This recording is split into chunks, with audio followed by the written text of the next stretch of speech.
On a sweltering summer evening in 1840, in the depths of British-occupied India, a chilling scream was silenced by the crushing weight of a handkerchief, forever buried in the shadows of a long-forgotten alleyway.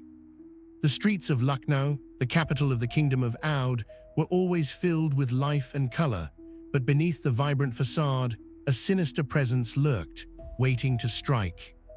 It was an era of colonialism, and the native population was struggling to find its place in a world dominated by foreign powers.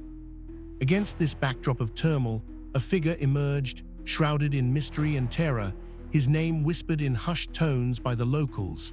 Thug Behram, a man who would eventually confess to a staggering number of murders, shattering the very fabric of the society.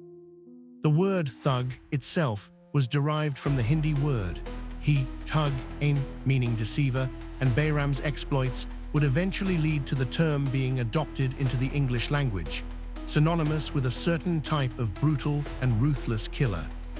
As we follow the trail of carnage left behind by Behram, the silence of the Indian night is pierced by the faint whispers of his victims, their voices echoing through the corridors of time,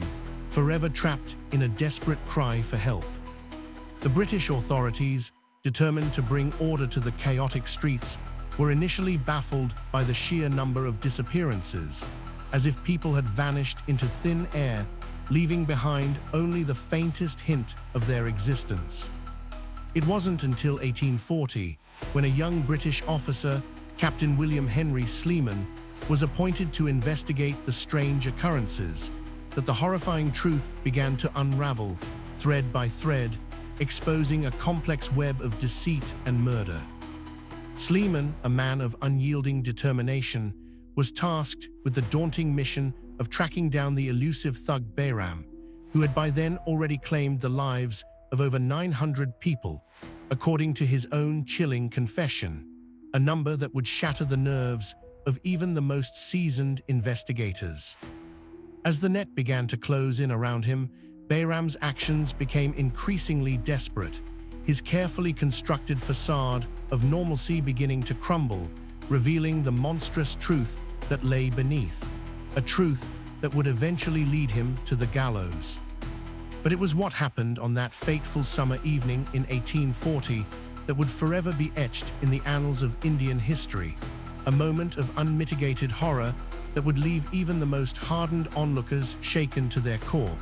a moment that is still buried deep within the recesses of time, waiting to be unearthed. And yet, as the story of Thug Behram continues to unfold, like a dark and sinister tapestry, we are left with a haunting question. What drives a man to commit such heinous crimes, and what lies at the very heart of his depravity? The answer, much like the screams of his victims, remains shrouded in silence, a secret that only Behram himself knew,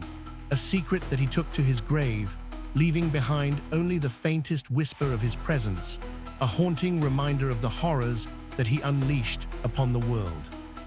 As we finally uncover the full extent of Behram's crimes, the shocking truth begins to emerge, like a ghastly apparition from the shadows, and it becomes clear that the scream that was silenced by the handkerchief was only one of many, a chilling reminder of the darkness that lurked in the heart of India's 19th century serial killer.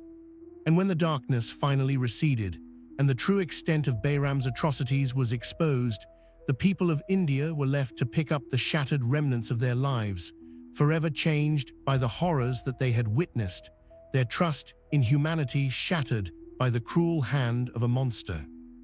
On that sweltering summer evening in 1840, the chilling scream was silenced by the crushing weight of a handkerchief,